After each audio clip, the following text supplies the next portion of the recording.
Anyway, nasa pag-aaral po tayo ng the importance of living in purity. I hope na ngayong nasa pangatlong series na po tayo, I hope na nakikita po talaga natin yung kahalagahan ng mamuhay po ng merong kalinisan, kabanalan, especially in the last days because ang sabi po ng Book of Revelation, the last book in the Bible, sa mga huling araw, ang masama ay patuloy na magpapakasama pa, ngunit ang pinabanal ng Diyos, dapat lang po na magpakabanal pa, magpatuloy sa kabanalan. Amen?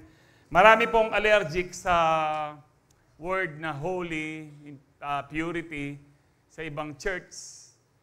It is because yung mismong mga leader, lalo na po ang pastor, hindi po nila pinamumuhay. Mahirap po kasing ituro yung isang bagay na hindi mo pinamumuhay dahil magiging number one na hipokrito ka. Kaya nga po dito sa atin dinidiscuss po namin ng mga pastors ito at saka lahat po ng mga naka-full-time po sa atin, elders, saka ibang mga kabataan po natin na full-time. Bago po natin kahapon po, diniscuss po namin to sa CU namin sa meeting. At para talaga pong maging dalisay ang word na ipagkakalob po natin sa atin. So sino na po ngayon ang nakikita po natin na kailangan po nating mabuhay with purity? Always remember this, hindi po tayo ligtas dahil po sa ginagawa po natin. Ligtas po tayo sa biyaya ng Lord, no? And the grace of God empowers us to say no.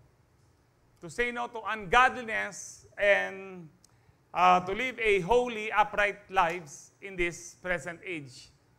Ang ibig sabihin po niyan, yung pagiging dalisay ang pamumuhay, banal ang pamumuhay, pure ang pamumuhay, yan po ang bunga ng biyaya na nagligtas po sa atin. Diyan po natin makikita, by their fruit, you shall know them. Alam mong ligtas ka, kapatid. Hindi para sa Diyos po yung purity na malaman niya na ligtas ka, hindi po. No, kasi nung first day na tinanggap mo ang Panginoon, nung tinanggap mo ang Panginoon, alam niya kung totoong tinanggap mo siya o hindi. Ikaw, hindi mo alam. Hindi ka sigurado kung talagang sincere ka o hindi. Medyo ganyan-kanya ka. Pero, makikita mo ngayon kung talagang ligtas ka, kung ikaw ay namumuhay na merong malinis na pamumuhay. Amen. So, ang unang naging topic po natin, natin ito yung dalawang topic, purity is God's calling to His children. Tinawag po tayo, sabi nga po sa Bible, we were not called to live impure lives, but we are called to live in purity. And then last week po, purity is a source of freedom and spiritual stability. At ang pinakamaganda sigurong, isa sa mga magandang tandaan po natin doon, ang sabi po sa pinag-aralan natin, you are a slave to the one you choose to obey. Ikaw ay alipin ng anumang pinipili mong sundin. Kung sinusunod mo yung pita ng laman, alipin ka ng kasalanan. Kung sinusunod mo ang katuwiran, alipin ka ng Diyos para po sa kaligtasan. Para po sa katuwiran. Amen. We are parehong slave po tayo, pero sa lahat ng slave, yung pong nagpapaalipin lang sa Diyos ang tunay na malaya. Pag-aralan po natin yan. Yung iba, hindi naman tayo slave. Nakasulat po sa Bible, slave pa rin po tayo, but to righteousness na. Kasi yung iba, akala po nila, hindi, ang tunay na kalayaan, yung gusto kong gawin, gusto kong uminom, magsugal, o hindi po talaga kalayaan yon. No? At the end of the day, maano mo na there is emptiness, ikaw pala ay nakatali kay Satanas. Ang tunay na malaya, yung pong wala kang tinatago. Amen. Yung maglalakad ka sa mall, hindi ka nakayukong ganyan dahil kasama mo yung chicks mo. No? Masarap po yung walang tinatago. Masarap po yung malinis. Hindi po dahil sa atin, no? Hindi po tayo mga santong kabayo or banal na aso. Tayo po talaga pinabanal ng Diyos sa pamamagitan ng dugo ng ating Panginoon. Lahat ng pinabanal, magsabing Amen.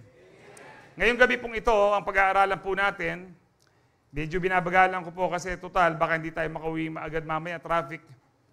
Gaya na ang oras waritang binibining ang iles kengkay. Kaya nga alas 10, baka alas 12 pa niya. Pero alas 10, sige, mulita na. So purity enables believers to be effective witnesses to others.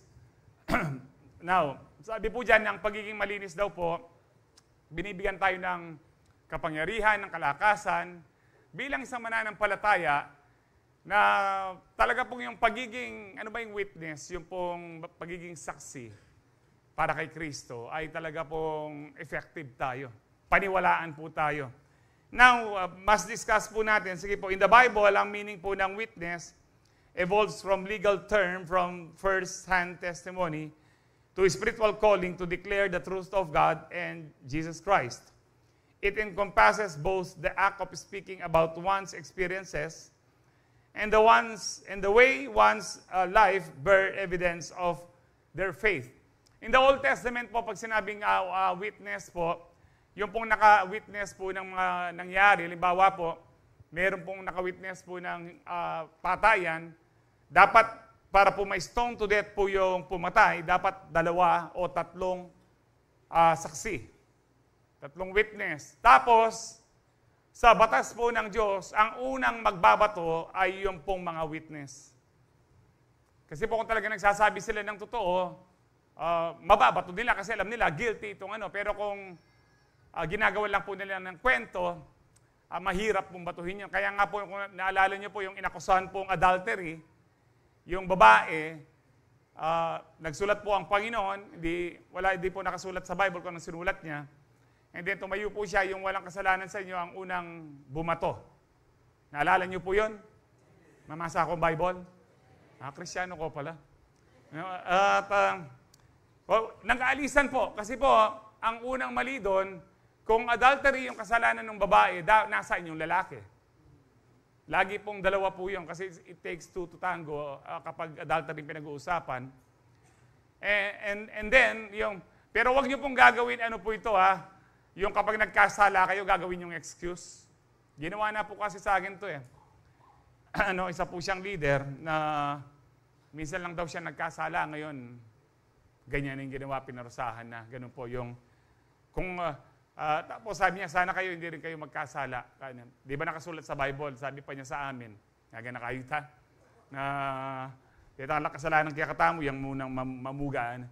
Hindi po natin pwedeng sabihin yun na ikaw na nagkasala at sasabihin mo, yung walang kasalanan sa atin, siya ang unang bumato. Ang pwede lang magsalita nun, si Kristo at wala nang iba. Kahit ako, hindi ko po pwedeng sabihin yun, yung walang kasalanan sa inyo. Kasi lahat tayo may kasalanan. Si Kristo lang, kasi si Kristo lang yung walang kasalanan. Pero ang iba, makakapal yung mukha, nagkasala na, gagamitin pa yung Bible verse na yon, yung text na yon, na out of context, sasabihin nilang, kung yung walang kasalanan sa inyo, kayo ang maunang maghumusga sa akin. Ganun po yung, instead of, sinasabi ko nga, instead of magpakumbaba, ginajustify pa niya na pare-pareho naman tayong makasalanan. Pero ito po, pastor siya. Parang yung pastor po sa ibang church, dito po natutunan yung pagdidisiplina po sa mga pastors na yung nagkasala po yung 2 pastor, sa tagal daw po nilang sa church, sinuspende. Minsan lang daw sila nagkasala, sinuspende. Ang ginawa po ng pastor, ng head pastor, tinanggal. Kasi hindi ka pwedeng mga tuwiran kapag nagkasala ka. Amen. Nasa Bible ba yun? Opo. Si Moses, mula sa burning bush, pinapunta sa Ehipto, 10 plagues, tapos iba't ibang milagro, hinati ang dagat, nagpaulan ng mana. Marami pong naging milagro na ginawa ang Diyos kay Moses. Pero nung sinaway niya ang Diyos na minsan, Moses, kausapin mo na lang yung bato para lumabas yung mineral water. Hindi po niya kinausap, hinampas niya. Magmula ngayon, Moses, hindi ka napapasok ng promised land. Kukunin na kita. In other words, papatayin na kita, Moses. Hindi nangatwiran si Moses na, Lord, ang dami kong minsan lang ako nagkasala. Ngayon, ang sabi ng Bible, si Moses na po ang pinaka mababang loob. He was the meekest man on earth. Sino pa kaya pinakamababang loob kaysa kay Moses? Pero hindi siya nagreklamo. Kaya kung nagre-reklamo tayo, Lord, minsan lang ako nag-absent sa ganyan, ganito na. Wala ho tayong karapatan. Amen. Hindi po natin gina-justify kung ano man ang mali po natin. Maliwanag ho ba yun? Now, yung witness po in the New Testament naman, kakaba ko sinabi niya, ay ito na po yung ikaw ay saksi para kay Kristo. Bagamat hindi man po natin na-witness ng personal, physically ang Panginoon, nasaksihan po natin yung pagkilos niya sa buhay po natin. Nung tinanggap po natin, kung totoo niyo po tinanggap ang Panginoon, malalaman mo tinanggap mo siya, bigla kang nagbago. Biglang nagbago ugali mo, bigla kang bumait. Dati gusto mong bumait pero hindi mo magawa. Pero nung tinanggap mo ang Panginoon, bigla kang bumait. No? Ba't nagagawa ko na to? At patuloy ka pang bumabait. Amen. Yung iba ata, pumapait. No? Patuloy ka pang bumabait. Kaya nga po, saksi tayo sa pagkilos ng Diyos sa ating mga buhay. Kaya ang pag-usapan po natin, purity enables believers to be effective witness, saksi.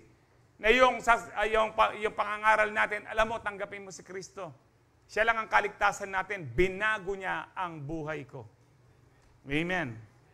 So in Christian context, personal testimony, sinasabi ko nga, i-share mo yung personal experience mo natin. Hindi ko nababasahin po yan. At yung po sa Great Commission, kayo'y magiging saksi ko, ang sabi po ng ating Panginoon. And it's a way of life. Kung talagang saksi tayo ni Kristo, no, di ba meron pong saksi ni Jehovah? No, at tayo po talaga ang saksi ni Jehovah. Jehovah means Yahweh, no, or Lord po, na ginawa pong modern na po yung word na Lord. Pero Jehovah po talaga yung Yahweh. Tayo po yung mga saksi ni Kristo. Nakikita po sa pamumuhay po natin. Kaya sabi ko po kanina sa inyo, by their fruit you shall know them. So Proverbs 11:30, the fruit of the righteous is a tree of life, and he who wins souls is wise. Heavenly Father, we thank you po sa buong maghapon na iningatan niyo po kami, binigyan ng kalakasan, pinagpala. At nandito po kami ngayon, Panginoon, binibigyan niyo pa rin ng kalakasan, pinagpapala, O Diyos. Salamat po at wala po kami sa mga banig ng karamdaman. Wala po kami sa bilangguan. At wala pa po kami, Lord, sa mga nicho.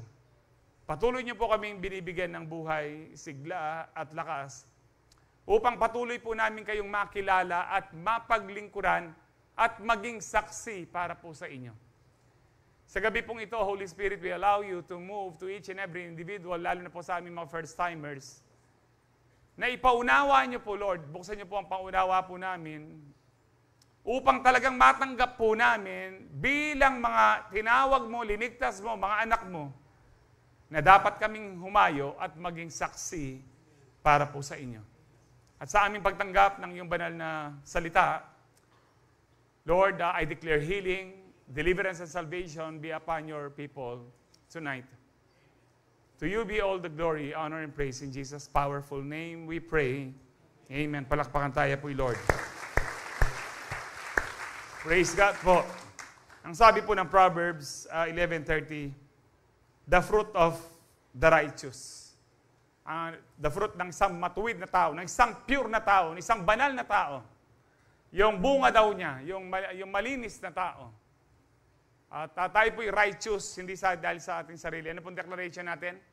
We are righteous because of Jesus. Nasa 2 Corinthians 5:21 po yun. So sabi po dyan, ano po siya? Tree of life. Ano po itong tree of life na po ito? Ito po yung tree of life na dati nakakain po ni na Eva at Adan, pero nung nagkasala po sila, pinagbawal. Na ito po, according sa Book of Revelation, ito po yung nagbubunga 12 times a year, 12 different fruits. pagdating po natin sa buhay na walang hanggan, wala po sigurong sinsarap ang tree of life. Amen.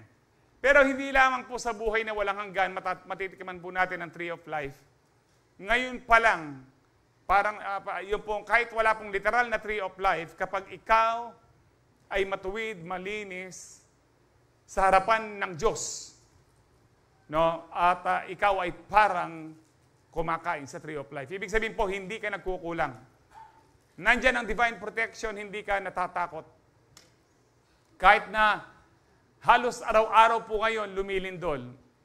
Ang sabi po ng pillbox, normal lang daw po yan kasi araw-araw naman lumilindol. Pero ang mali po nila, hindi normal yon kasi ang normal lang yung araw-araw, mahina ang lindol. Pero ngayon, malakas. May ibig sabihin po dyan, ang Diyos.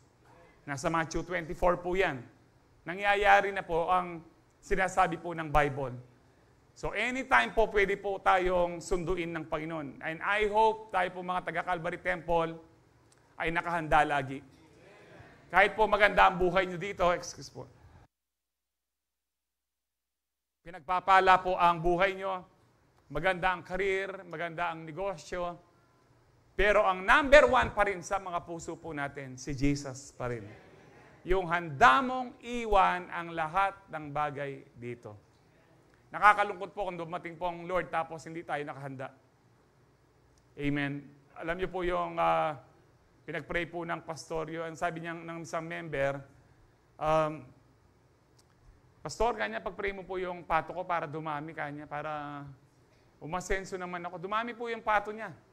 Sa madaling salita po, nung dumami na pong pato niya at siya ay yumaman, hindi na siya nag-attend ng church. Hindi na rin nag-see you. Lamaran niya. So, binisita po siya ng kanyang pastor. Sabi niya, sige po pastor, kapag may time ako, mag-a-attend ako uli. Kasi pinagkatiwala sa akin ng Diyos itong mga ito, hindi ko pwedeng iwan. Sabi po niya, no? Kaya pa, talaga pong pinagkatiwala. Ay, sasabihin ba ng Diyos sa'yo na, o sige anak, huwag ka muna mag-attend, bantahin mo yung mga patong niya. Yung iba, bahay lang eh. Lord, pinagkatiwala mo itong bahay kong ito, hindi ako pwedeng umalis. No? O sige anak, kaya ako nga bigay sa inyo para hindi ka mag-church eh. Palagay niyo yun. O nag-rapture. Nung naiwan siya, nakita niya nasa langit na yung mga kasama. Sabi niya, Lord, ako rin kanya. Ang sabi ng Lord sa kanya, diyan ka na lang, walang magbabantay sa pato mo. Sana hindi po sabihin sa atin ng Lord yan kung anong nauna po sa atin. But kidding aside, do you know the heartbeat of God? Ano ba ang tinitibok ng puso ng Diyos? Sa ating pong mga mahal sa buhay, kapag mahal mo ang isang tao, kung meron siyang gusto, kahit hindi mo kaya at mahal po yung pipilitin mo na ibigay. Bakit? Kasi mahal mo at kalugod-lugod yung ginagawa niya sa'yo. Amen. Nagkakaintindihan ho ba tayo? Now, kung ginagawa po natin yan sa tao na, halimbawa po alam niyo po yung anak ho natin, na kung minsan kahit hindi mo kaya yung iPhone, dahil mahal mo, no, bibili mo siyang Bibo.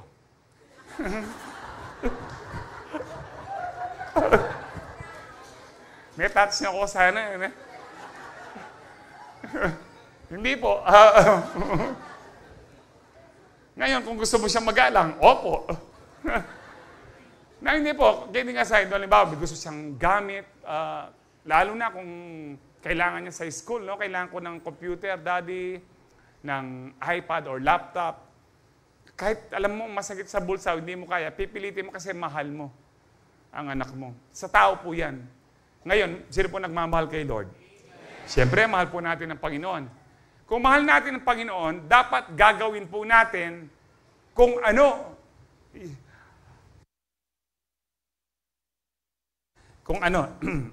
Sound check. Kung ano po ang tinutubok ng puso ng Panginoon.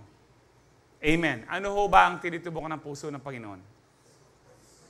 Kaluluwa. Sino na po sa inyo ang nagdala ng kaluluwa sa ating Panginoon?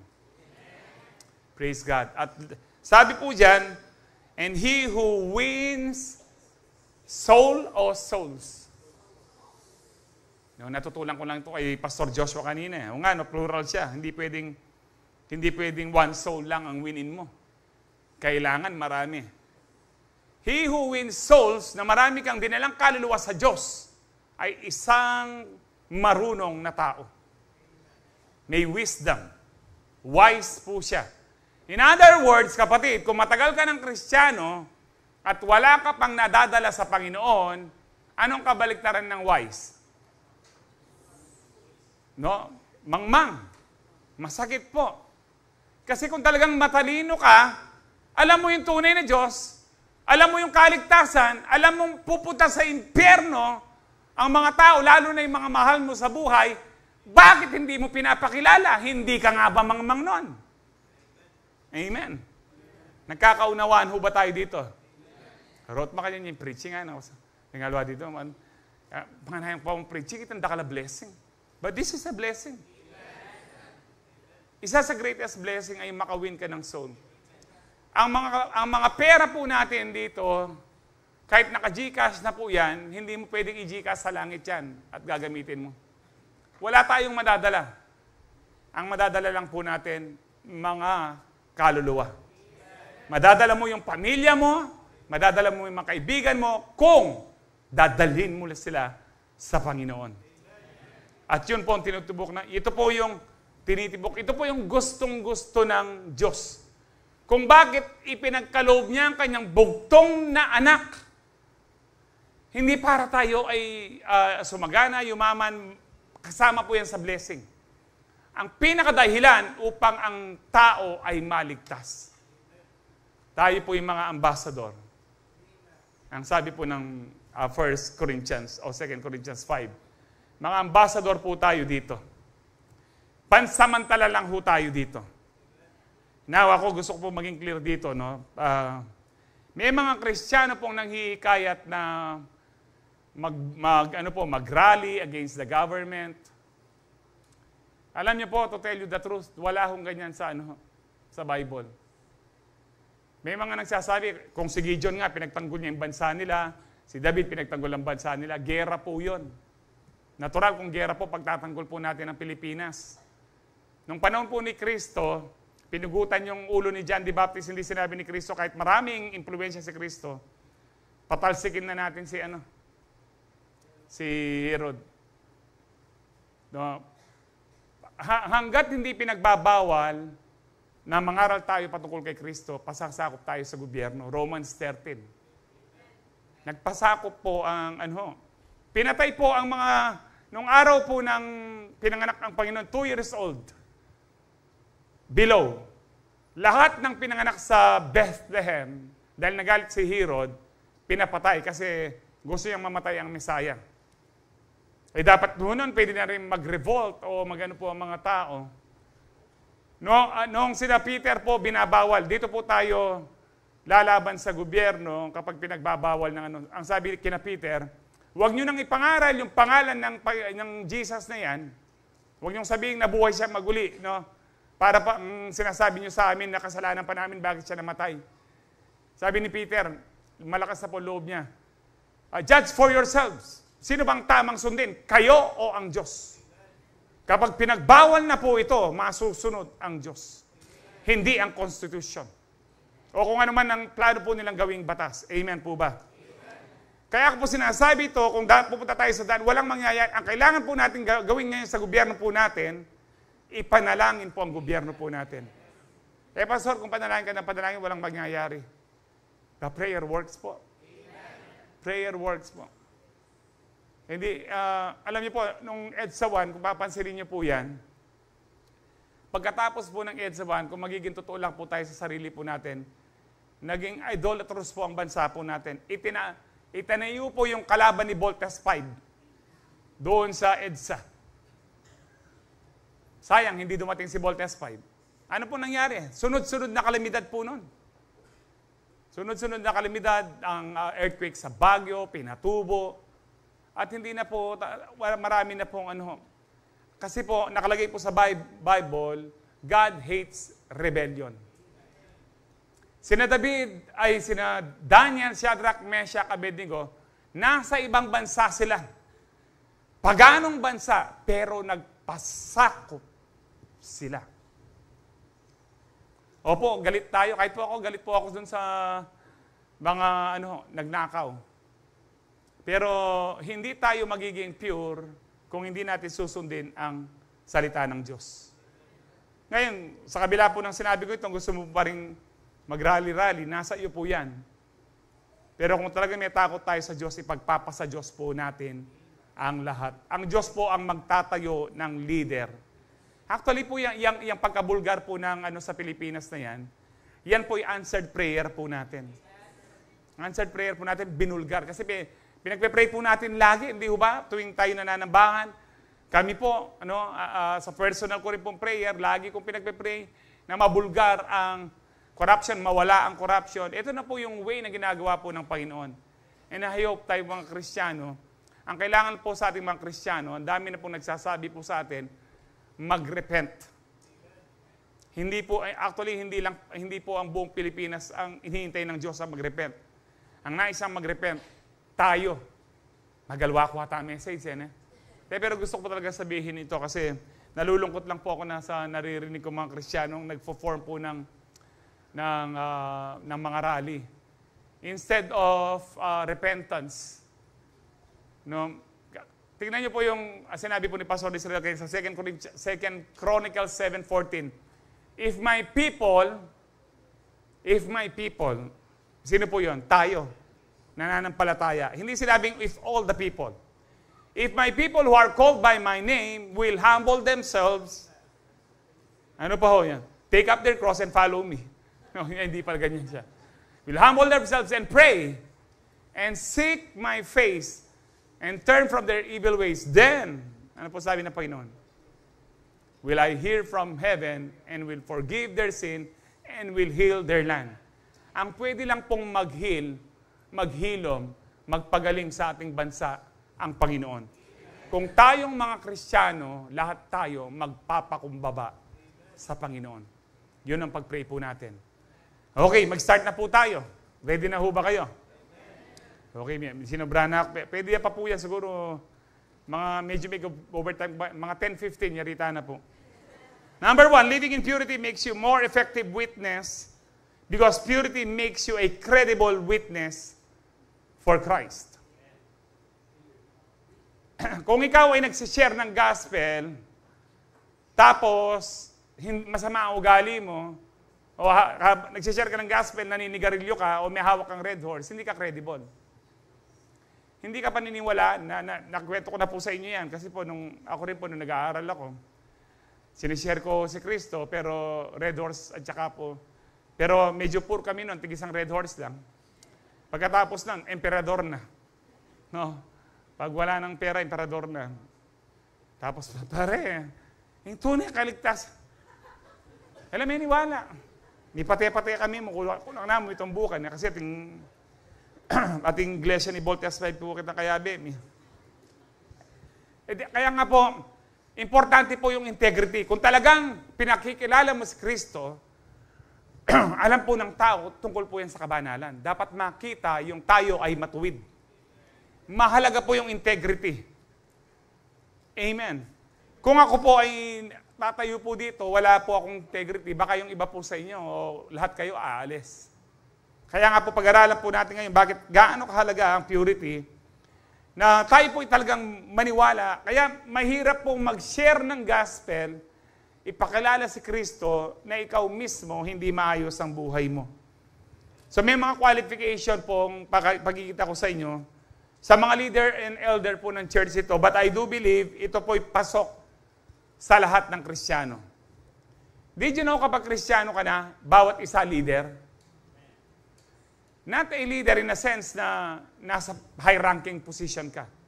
Kaya nga po, leader, you are leading the people to Christ. That is a leader. You lead the people to Christ. Sabi mo sa katabi mo, leader ka. I-post yun po sa Facebook, yan, leader pala ako. Nang sabihan da kanita, ang yabang mo. Kasi hindi nila naintindihan yun, kaya huwag niyong gagawin. Basta isipin nyo lang, leader ka, kailangan mong i-lead ang tao kay Kristo para hindi mapahamak sa impyerno. Ito po yung mga qualification na kung paano po tayo magiging effective witness, leader, Kristiyano. Lalo na sa ating pamilya. No, sa 1 Timothy 3:2-4, sabi po dito, so a church leader must be a man whose life is above reproach. Ang above reproach, ibig sabihin po dyan, wala kang kapintasan, walang nakikitang mali po sa iyo. Bagamat hindi ibig sabihin na talagang wala kang kasalanan. Yun pong ibig sabihin, matino kang tao. He must be faithful to his wife. Amen. No, unang-una po ito, talaga po sa mga pastor who faithful to his wife, he must exercise self-control. Nag-improve na ho ba yung self-control nyo? Nagbaba, sino pong hindi na nagbaba ng bintana ng sasakyan nyo ngayon? Kapag nagagalit kayo, sige, magsalita lang kayo. Parang ako. No, nagagalit ka, anong gagawan mo at makanya ka mag-drive? Kaya nga, kung buksan mo, hindi maririnig yon. Away na po yon. Napakahalaga po ng self-control.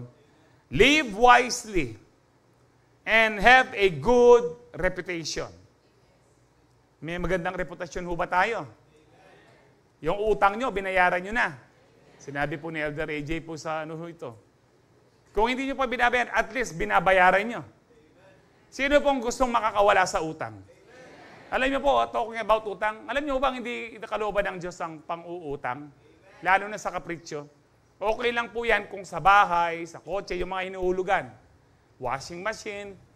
Pero halimbawa, ay mang-utang ako para sa cellphone. No, hindi, kaparatutan na mo yan. Ano pa ho, tara kain tayo. Anong gagamitin mo? Card. Tapos order kayong dami-dami. Bala mo, inakomate kitang laklakan nyo.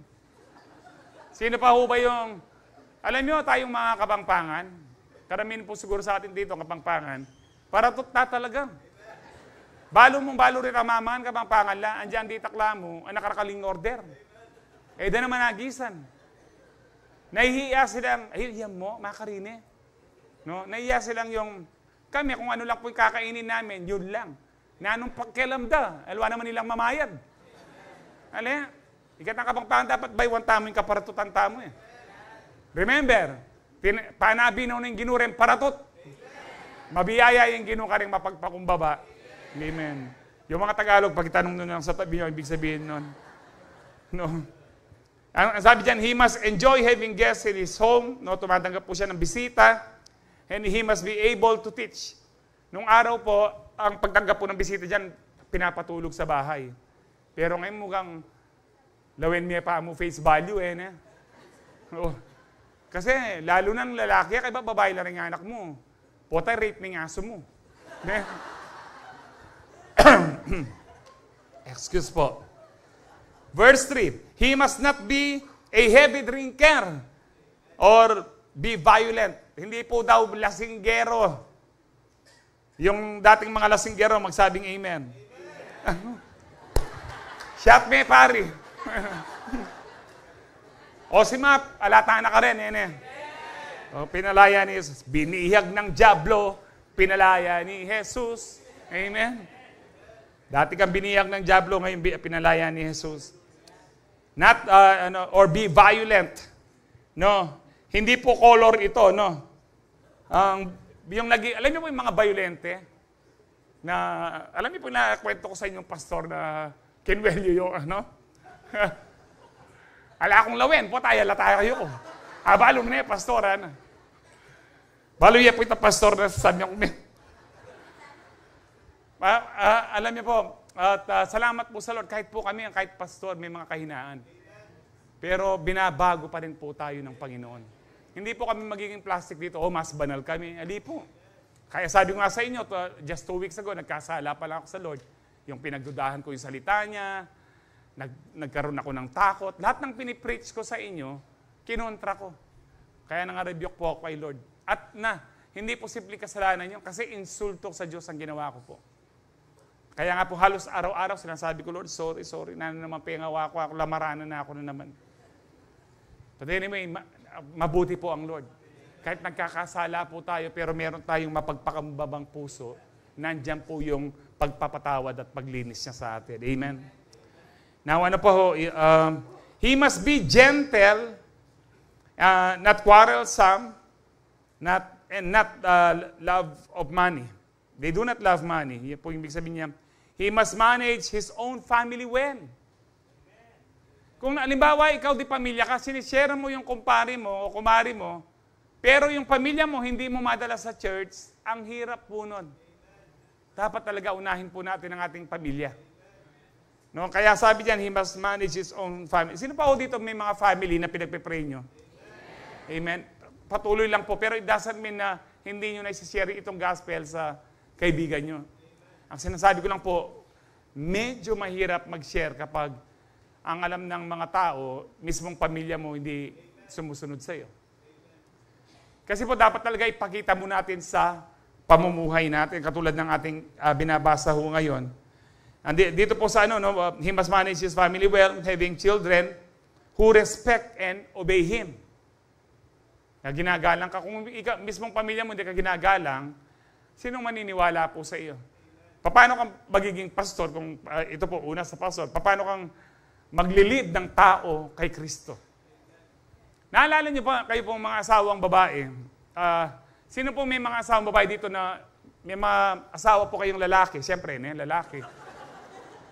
Pasensyahan ako po, maranok na ako, palagi ako. Na hindi pa po Kristiyano, yung asawa niyo. Kristiyano nungan? Deng asawa yun, wala na. O sige, ititan na kayong online pagsabihan ko. Palagi ako, ikayo, wala rin asawa niyo, lalo pa kasi ikayo mismo, tsukopak yan eh.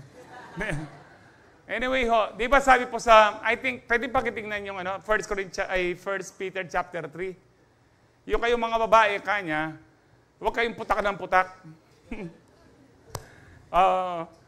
Yung asawang lalaki, makakakilala yan, paano kayo mamuhay. No? Ayan po, salamat. Wives, in the same way, submit yourselves to your own husbands. No? Buti na lang po, may own husbands ito. No? Kanya-kanya po yan, no? Hindi po nakikisalo. No? Alam niyo po yung, nagulat ako sa minsan yung joke na, alam mo kanya, yung asawa ko kanya, babae po ito, nagsasalita sa kausap niya. Kung magsiping lang kami, alam niyo na yung ibig sabihin, no? Kung magsiping kami kanya, mga 3 times a week lang. Ay, buti ka pa kanya. Ako kanya, once a week lang kanya. Ba, may asawa ka ba kanya? Ay, kala ko pinag-usapan natin asawa mo kanya.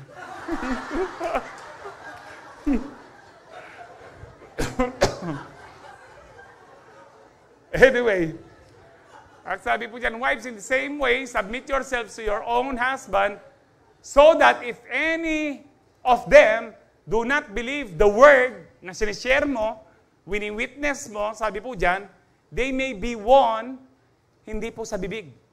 No, over without words. Kung ako magre-rephrase na ito, mga asawang babae, stop na yung paputak-putak. No?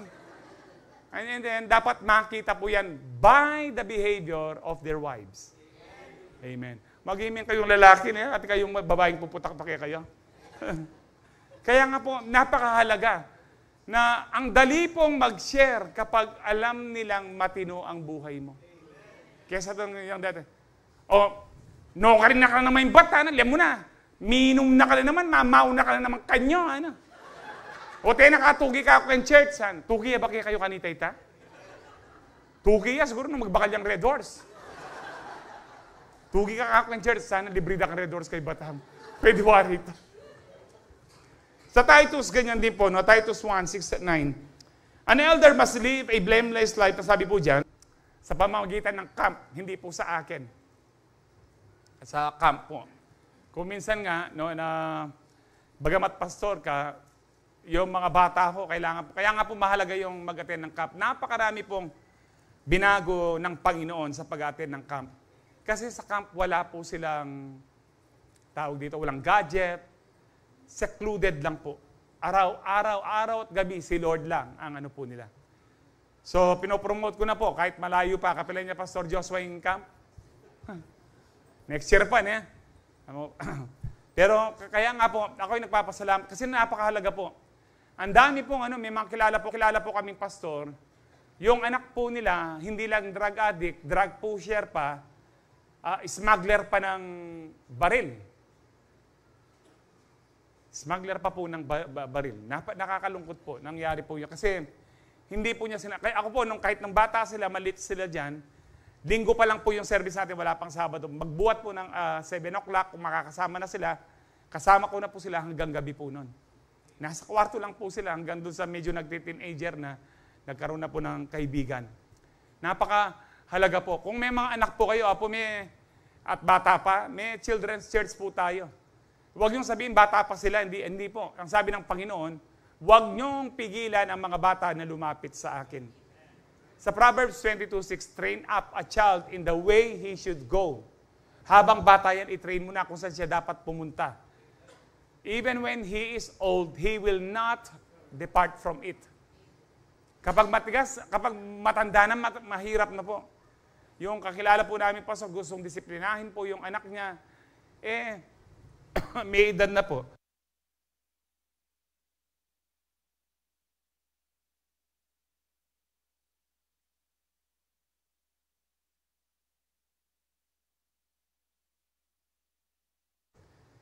At kung may mga anak po kayo, as much as possible, kung 3 years old, huwag nyo naman papag-cellphone or tablet.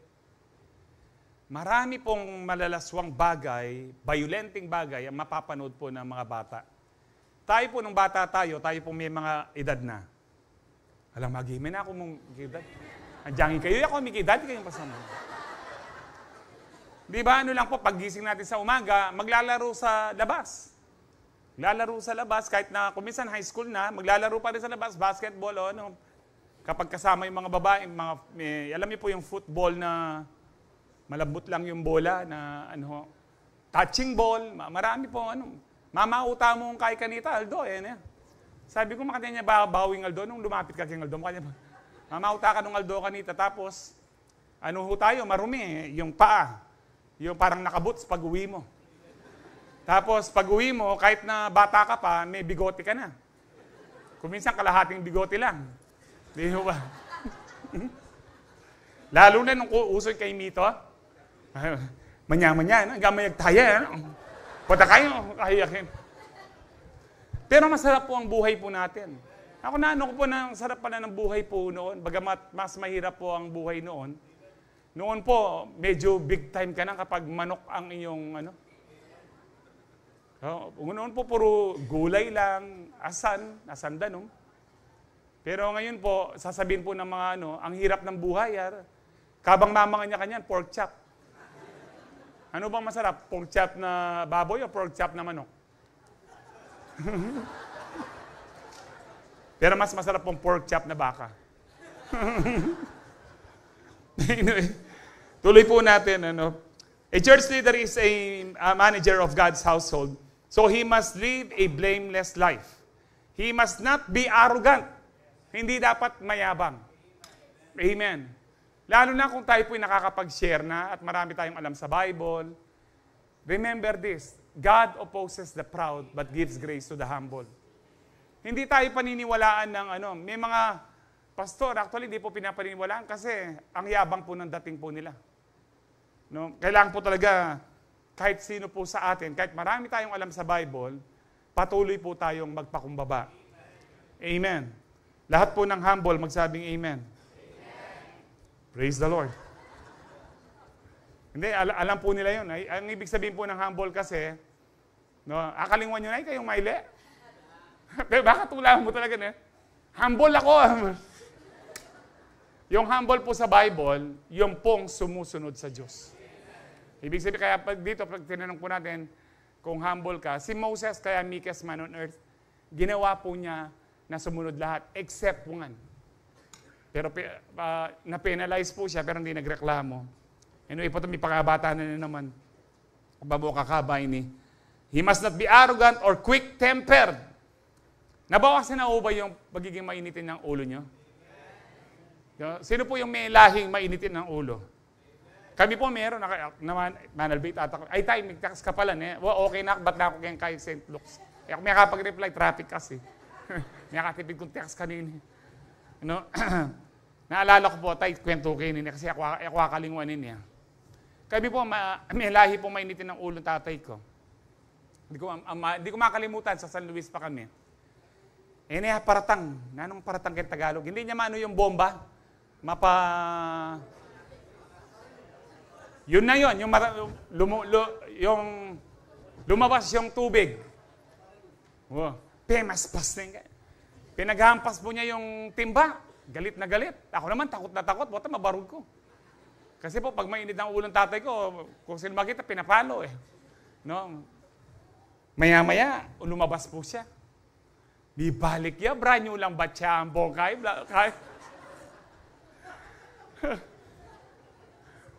Sino po sa atin yung mainit ang ulo, kaya rin mo may basketball, alang pa mga bigsak ming kaldero. Di ba? Nangyari na po yan sa, nung ako po, walang pa mga. Pero kung Kristiyano na ho tayo, dapat hindi na ho ganyan. Yung iba, mainit ang ulo dahil walang kape. Bisa kayong libreng kape. Nung aligay ng Lapieta, Angelinos, o kaya Gengay, Holy Mary, andiyan nga baka maramong tako ka rin. Ay, condolence po ayo. Ay, loko po, magkape kayo. Okay na. Parang bagya, di na nakapampandisan. Nung ating lelot, maglelot ka pa. Ano tuturo ng Pastor Maniara po din kayo. He must not be quick-tempered. Lalo na po sa pagmamaneho, no kidding aside. Marami pong napapahamak. Marami na pong testimony about po dyan, tsaka po balita na napahamak po sila. Because of agad sila na nag-iinit ang ulo. He must not be a heavy drinker. Parang kanina ho, no? Yung lasing violent or dishonest with money. Rather, he must enjoy having guests in his home, and he must love what is good. He must live, alam niyo po ngayon, he must love what is good. Marami pong tao ngayon, mas mahal nila ang masama. Ginagawa po nila yung good, evil, yung evil, good. Tulad ng alin po, yung dati po, masama yung ikaw ay mag-asawa ng lalaki sa lalaki. Ngayon, okay na daw yun, love daw po yun. Pero ang love, ang Diyos lang ang pwedeng mag-define. Because God is love. About goodness naman, ang Diyos lang ang pwedeng mag-define ng goodness because God is good. Sabi ni Kristo, only God is good. Kaya wala pong pwedeng mag-define po sa atin. Kasi halimbawa po, yung mga hindi naniniwala sa Diyos, saan nila ibabase yung moralidad nila? Di ho ba? Kung hindi ka naniniwala sa Diyos, saan mo kukunin yung tama, yung mali, yung moral at immoral? Hindi ba sa Diyos lang? Kaya hindi natin pwede pong anuhin eh. Kahit po yung mga, kung may kakilala kayong paisipin niyo po sila, baka matauhan po sila kung ano. Saan ko kukunin yung moral? Basta-basta na lang? Hindi po, hindi tayo hayop. Tayo po alam po natin na ang Diyos lang ang mabuti. Siya lang po ang standard. Kung bakit ko po sinasabi ito? Because we are living in the last of the last days. No? At darating po ang araw, baka maipasa yung mga batas po dito na mape-persecute po ang Kristiyano. Yung pong bawal na yung mag-share. Sa ibang bansa, bawal na yung wag mo share, respetuhin mo yung na-offend daw po sila kay Jesus. Pero kapag si Allah at si Buddha ang i-offend, ang i-share mo, ang nag-share, actually yung iba, mga Muslim, nagpipray sa daan, hindi sila na-offend. Bakit madalas si Jesus po ay nakaka-offend sa tao? Bakit po? Kasi siya lang po ang tunay na Diyos. Yung lahat po ay hindi po tunay. Kaya ginagawa po lahat ng diablo na talaga pong i-persecute ang Pasalamat po tayo, hindi tayo persecuted katulad po sa ibang po ng India, ng Africa, na pinupugutan po sila ng ulo. Sa mga Muslim country, yung iba po sinusunog. Sa Africa po, nung bago-bago pa po yung YouTube, meron po akong nakita yung mga Nakalimutan ko na po yung mga rebelde, pero ano po sila sa mga Hamas at saka Hezbollah, rebelde po ng Africa. Dahil hindi tumitigil sa church yung mga tao, lahat po ng mga bata, itinumpok po sila, tinali. Buhay po, binuhusan ng gasolina, sinunog sa harapan ng mga parents. Grabe po ang persecution. Tayo po dito, kung minsan masabihan lang tayo ni pastor, tawag dito, ng forerunner natin, nagtatampo na tayo. Pero yun po talaga yung persecution, pinapatay po sila. Pero tumatalikod, hindi po. Lalo silang nagiging masidhi sa Panginoon. Kapag ikaw ay pinersecute, kapatid, lalo kang maging masidhi. Huwag mo konsensyeran, no? Tapos mumurahin ka pa. Alam niyo po yung ganun, mumurahin ka pa. Huwag kang mag-iinit ang ulo. Instead, sabihin mo, kasi sinabi ng Panginoon, blessed are you when you are persecuted because of me and for righteousness' sake. Kaya nga po, he must love good.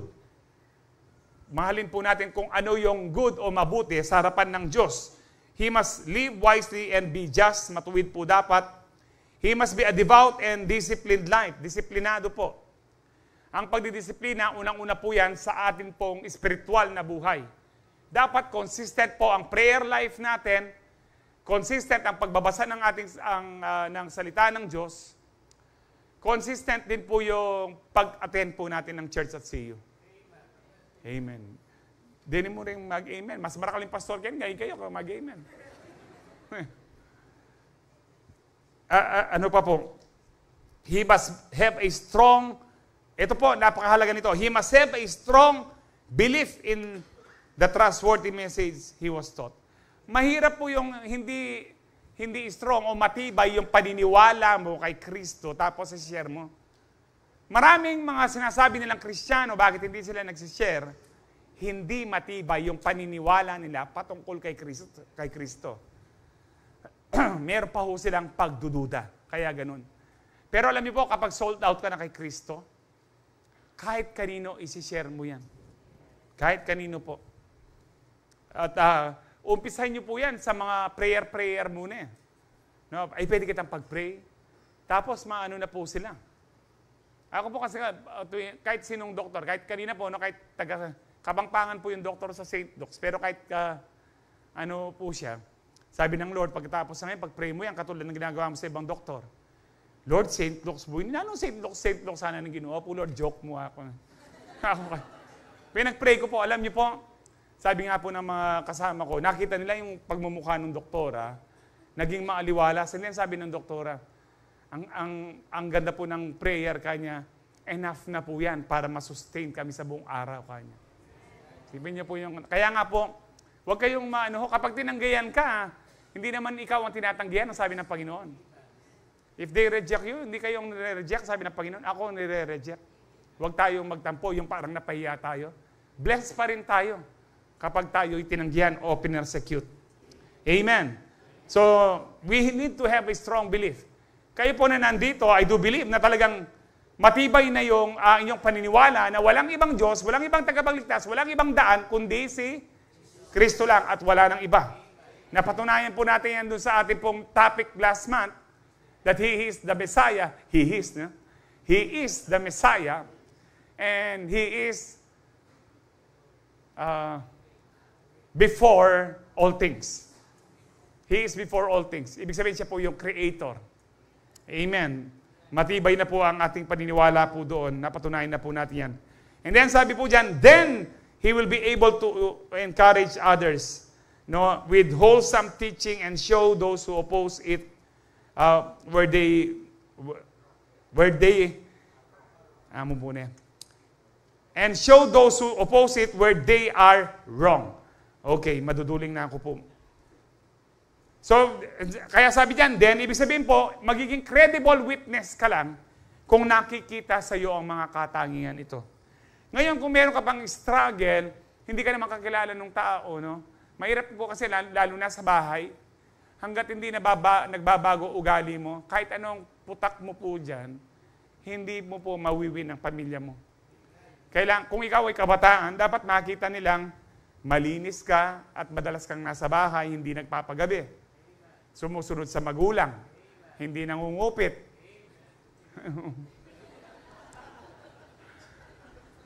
No? Kung ikaw naman ay tatay, dapat hindi ka na nagbabarkada.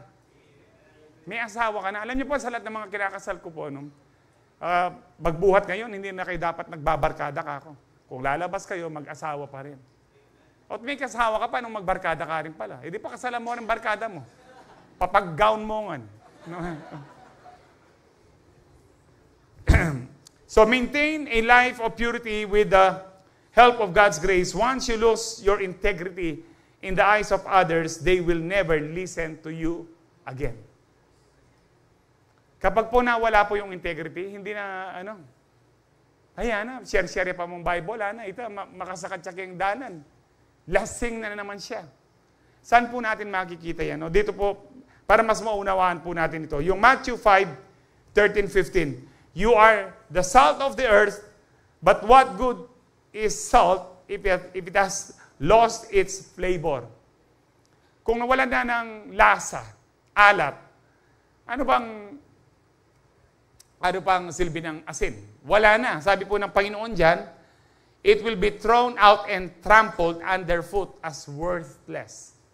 And then sinabay po niya, you are the light of the world, the city on a hilltop that cannot be hidden. No one lights a lamp and puts it under a basket. Instead, a lamp is placed on a stand where it gives light to everyone in the house. Yung salt po, ito po ay pang-preserve, hindi ho ba? At saka, 10 minutes first point ko pa, panlasa. Yung ilaw, pangliwanag. Abla ko pa sabihin, panluto. Now, ang sabi ng Panginoon diyan, kapag nawalan na ng lasa, ano po ibig sabihin dito? Pag nasira na ang testimony mo. Kaya ako po, sinasabi ko sa mga pastor, pag nasira ng testimony natin, yun po, may kapatawaran ng Diyos. So, pwede kang mag-attend, pero hindi ka natatayo sa pulpito. Halimbawa, may nabalitaan kayo sa pastor, nag-chicks. Tapos, paniniwalaan pa ba ninyo? Marami po sa inyo, hindi na. Nasasabihin niyan, mamuhay tayo may kabanalan. Hey, pastor, kalamba mong pastor, sasabihin mo yan. Ayan po ito sinasabi ng Panginoon. Kung ano yung sinasabi mo at hindi mo ginagawa, at pinabayaan mo yung iyong testimony, wala na maniniwala sa inyo. Lalo na po sa amin, kaya nga po, maingat po ang bawat pastor po dito. Kahit po sa pera, mabaltaan nyo, nanghupit kami ng pera, pero dito po, imposible kasi pinagbabawal po nating humawak po ng pera ang pastor. Siyempre, yung sahod nila, dapat hawakan yun, no? O, para malinaw lang, o tatala ka pera, pastor, kanakakuya niya, ako pa. Hindi po kami may hawak ng tithes and offering. Meron po tayong finance committee at regular po ang ating audit. Meron din po tayong external audit aside po sa internal audit. Pwede nyo pong tignan kung gusto nyo tignan. Pati yung mga tithes po namin kung talaga nagta-tithes kami. Pwede nyo pong tignan para lang mapatunayan po namin na bawat isa po sa atin may integrity. Para talagang patuloy po tayong tumayo na may confidence at may kredibilidad po dito. So, as salt and light, we shine brightly when we live pure lives. But if we compromise our testimony, people will trample it underfoot. Kapag po natin, sabi nga, ito po yung nakakalungkot. Halimbawa po, may mga umalis po sa ating mga pastor na at pinili po yung magtrabaho sa labas. Ngayon kung babalik po sila, hindi na po pwede. Como hindi siya umasensya sa tapos babalik siya sa para pong pinaglalaruan niya ang calling ng Panginoon. Hindi na po pwede po yan. Kaya nga po si Moses, hindi binigyan ng second chance bilang leader, bilang pastor ng Israelite. Hindi na binigyan ng second chance. Sa amin po mga leader, mahirap na po yun. Pwedeng mag-attend, pwedeng sumama sa mga ministry, pero ikaw ay magpastor uli, hindi na pwede. At malungkot kayo, Pastor Kawari. Let us prioritize purity and preserve our witness for Christ. Number 2, living in purity makes you more effective witness because purity empowers you to be confident witness. Ang hirap mong mag-witness kapag alam mong meron kang ginagawang hindi tama. nagiging hipokrito ka. Napag-usapan na po namin kahapon kahit po nung sa worship team pa po ako noon, music director po ako, pero gitarista po ako at worship leader. Kapag ang mga worship leader ko, sasabihin nila, Brother Manny, hindi ako makakapag-lead. Yung pong nako-condemn kasi nakagawa ng kasalanan, ganun. Tapos yung isa, ganun din, hindi makakapag-lead. 3 service po yun. Magli-lead po ako ng worship umaga hanggang gabi. Eh, dabalo, pati ako may kagawang kasalanan. Oh Lord, kako pa paano yan? Lahat kami, sino tatayo? Kaya alam niyo po, tayo po lahat, bakit nakakatayo lang? Sa biyaya lang ng Panginoon. Itatayo at itatayo tayo ng Diyos sa biyaya na kahit nagkasala tayo, kung tayo ay mayroong mapagpakumbaba at mayroong repentant heart na puso. Amen. So kaya nga po dito, it's very challenging po na kung alam mo na mayroong kang tinatago.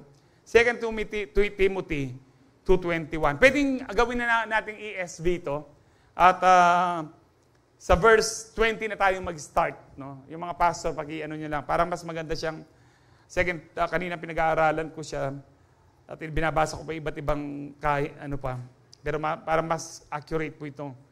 Ang sabi po dyan, now in a great house, there are not only vessels of gold and silver, but also wood and clay.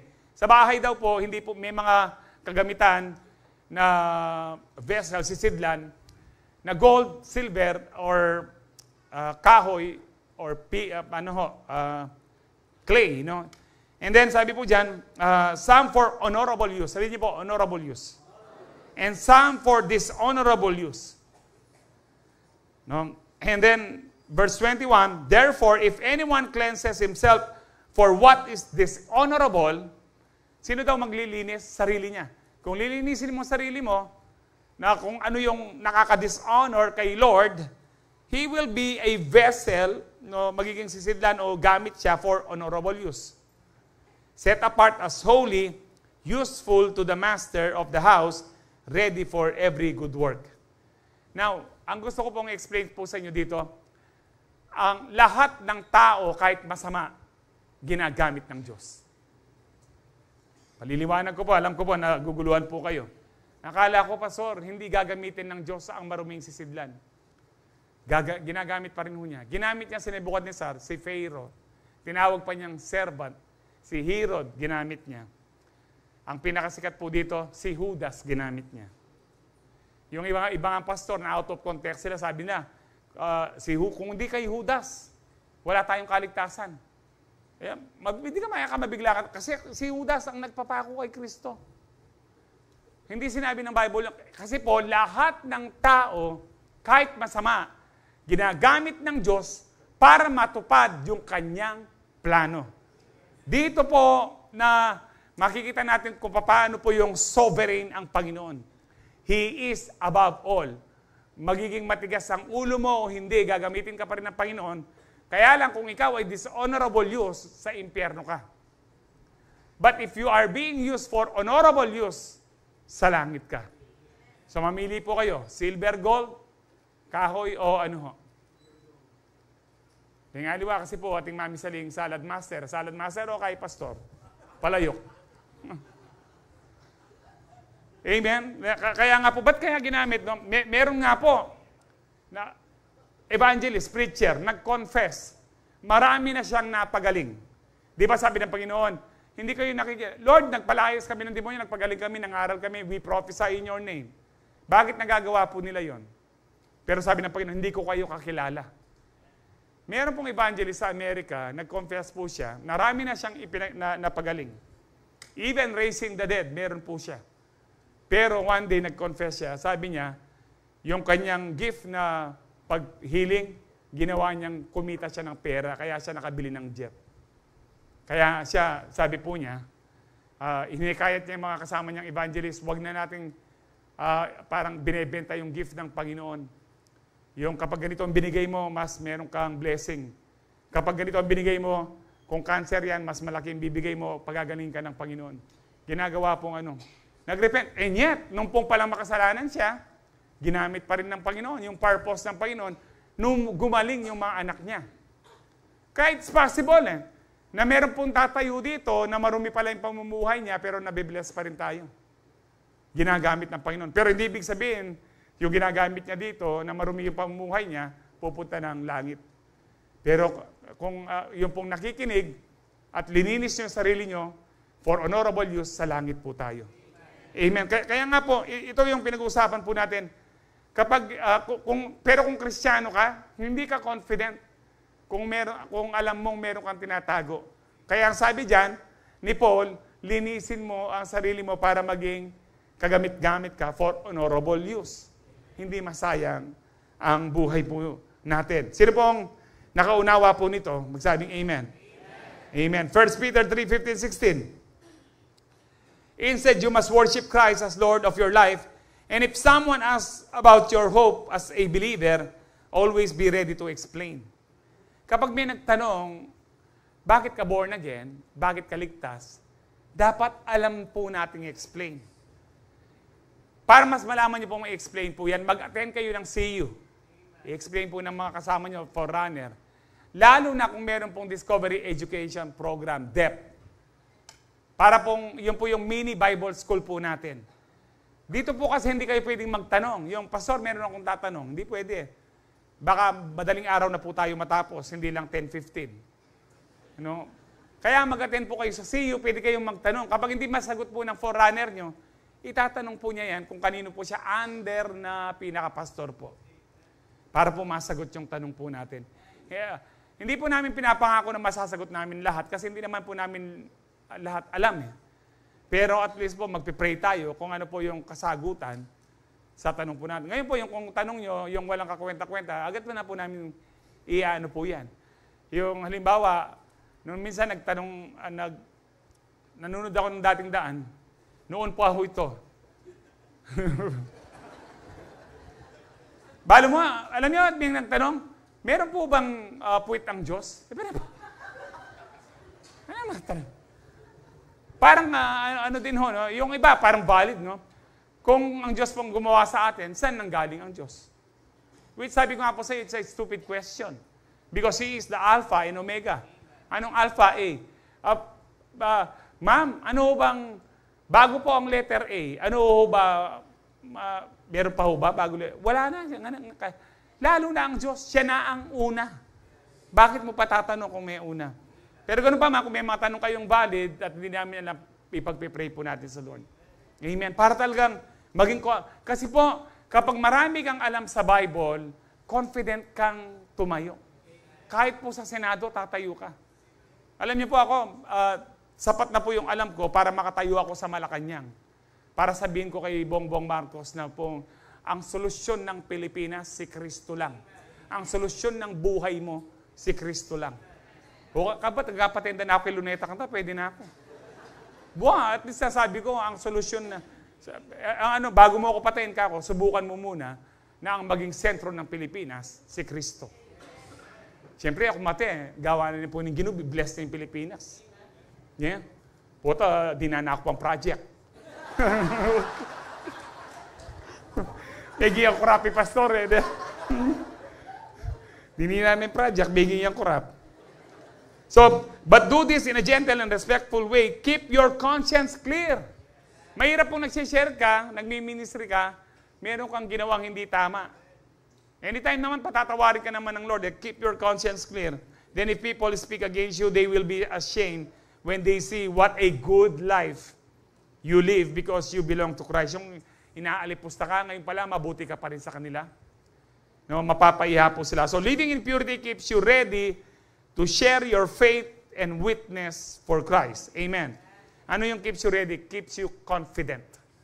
Na kumpiyansa ka sa sarili mo pag tumayo ka. Amen po ba?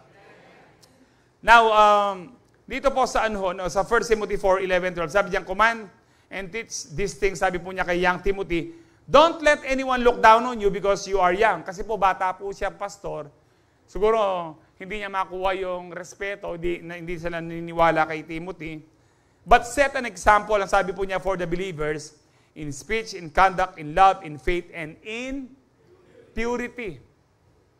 Kapag merong, kalimbawa, katrabaho mo, kapamilya mo, kaibigan mo, hindi naniniwala sa'yo, mag-set ka ng example sa pananalita, no? Ang sabi po dyan, no, in speech, sa conduct, sa iyong mga gawa, pagkilos, sa pag-ibig. Amen. In faith and in purity. Huwag kang makipag-compromise. Makikita nila na ikaw ay tunay na Kristiyano. Now, dito po sa Titus 2:7-8 naman, sinulat ni Paul to kay Titus, sabi po niya, sinabi din po niya, and you yourself must be an example to them by doing good works. So katulad na kay Timothy, maging example po tayo.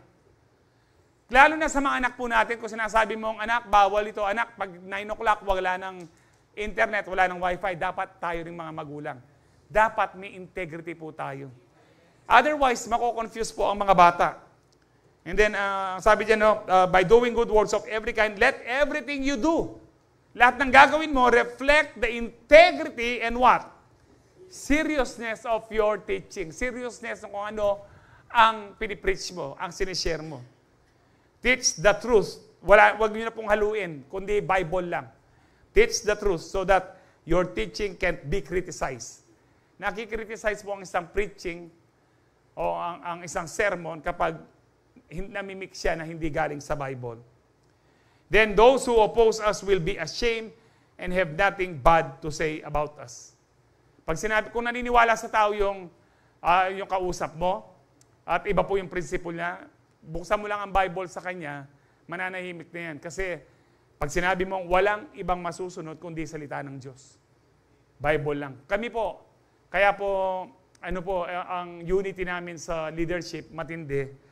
Dahil sa paggawa namin desisyon, kapag hindi kontra siya sa Bible, hindi namin gagawin.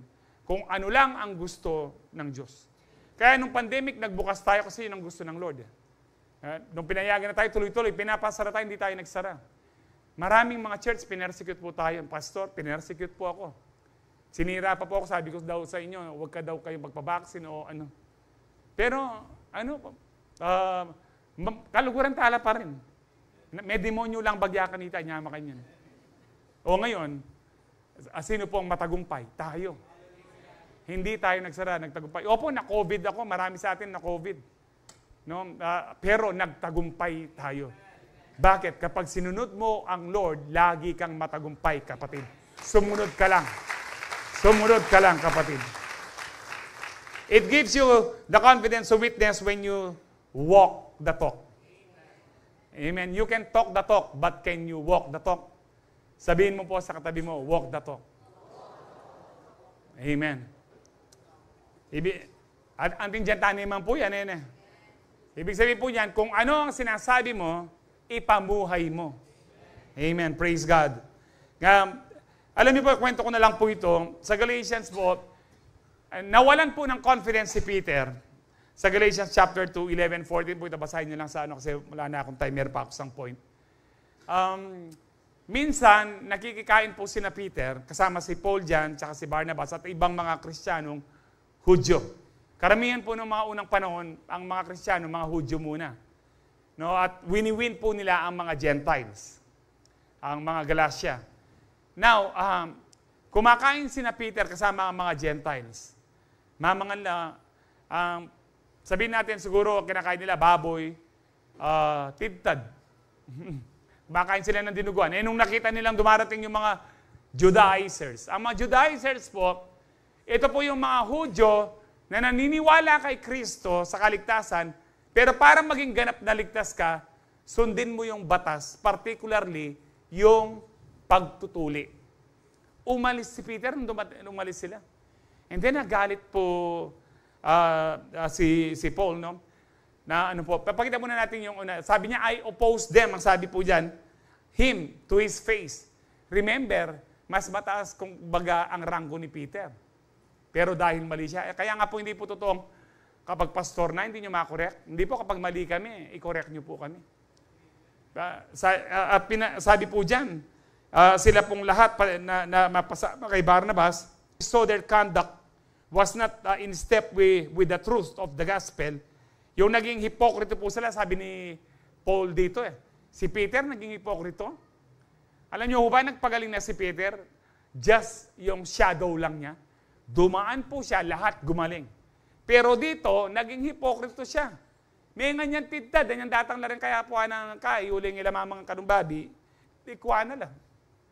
Kaya nagalit po si Paul, ang sabi po niya dito, I said to Cephas, si Cephas po another name po ni Peter, before them all, if you, a Jew, live like a Gentile and not like a Jew, how can you force the Gentiles to live like Jews?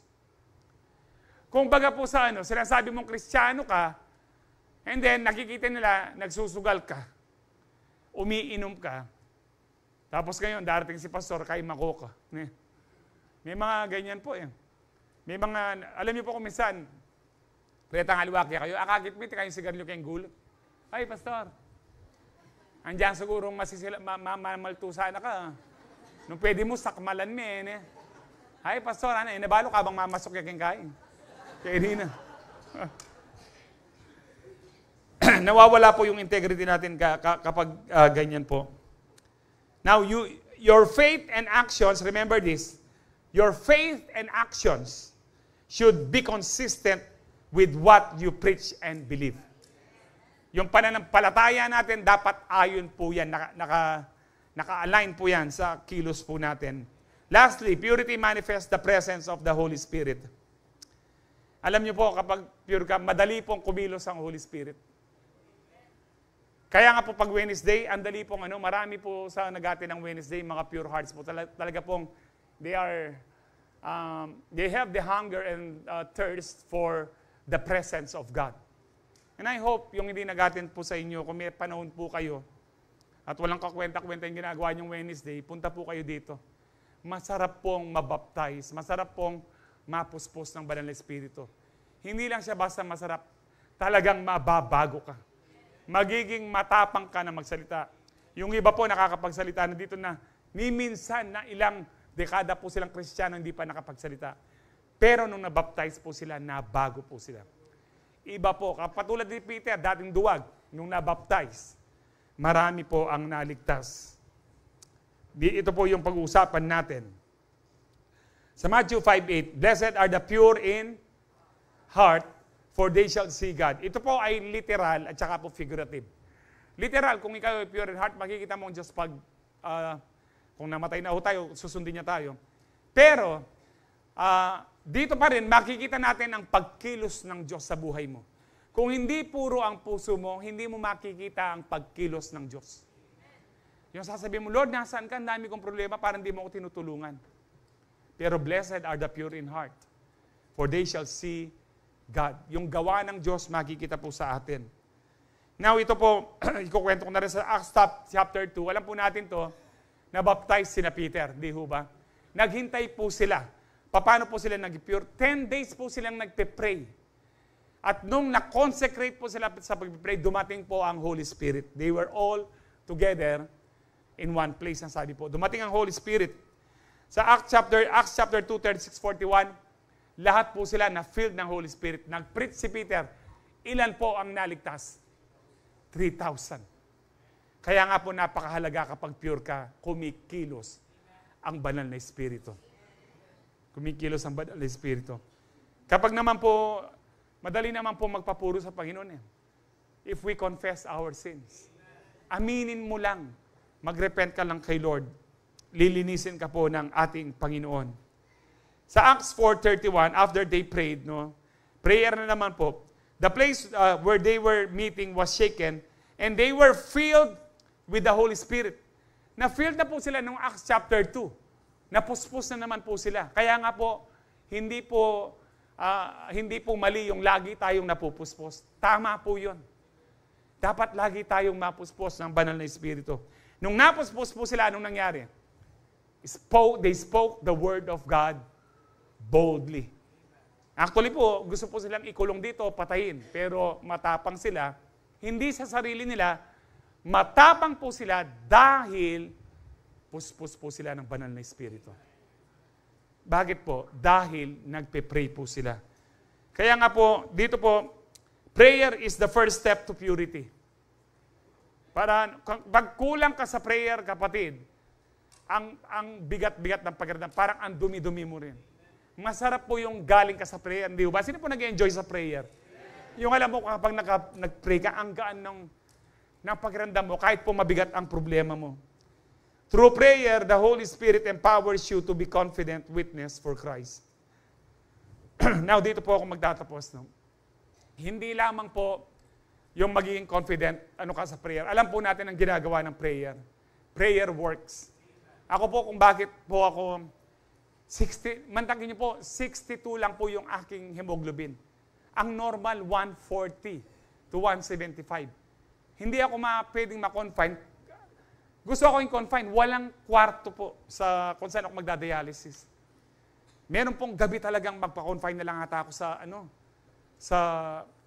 ibang hospital. Meron yung, Lord, magpapa-confine ako. Tapos narinig ko, magpa-confine ka ng sabi ko, hindi ang Lord yan. Kasi kung sasabihin ng Lord, magpa-confine ako, para sinasabi niyang, hindi kita mapapagaling, hindi kita mapapagaling. Rinibuke ko po, lumakas po ako kahit, actually, nakapunta po ako ng Sabado po dito, nasa 60 lang po yung ko. Hinihingal. Hinihingal po. Why? Pag tuwing makita ko po yung mga anak ko, sasabihin ko sa mga anak ko, kung yung panganay o si Sher, pag-pray niyo ako. Pati yung asawa ko, pag-pray niyo ako. Bago matulog, nagpapalihans po ako, pag-pray niyo ako. Pastor po ako, opo, pero kailangan ko ang prayer. Kung di ako magpapapray, para akong merong pride. Kaburi ko nang nagkasakit, pwede na ako magpapray kaya kayo. At salamat po sa mga prayers niyo. Prayer works. And number 1 pong ginagawa sa ng prayer, when we dwell in the presence of God praying, nagiging pure po ang heart po natin. Yung puso ng Diyos ay natatransform po ang puso natin na katulad ng puso ng Diyos. Na yung kanyang tinitubok ng kanyang puso ay mga kaluluwa. Amen? Palakpakan po natin ng Lord. Mag-review na po tayo. Purity enables believers to be effective witnesses to others. Purity makes you a credible witness for Christ. Purity empowers you to be a confident witness. Purity manifests the presence of the Holy Spirit. Tayo po lahat ay tumayo.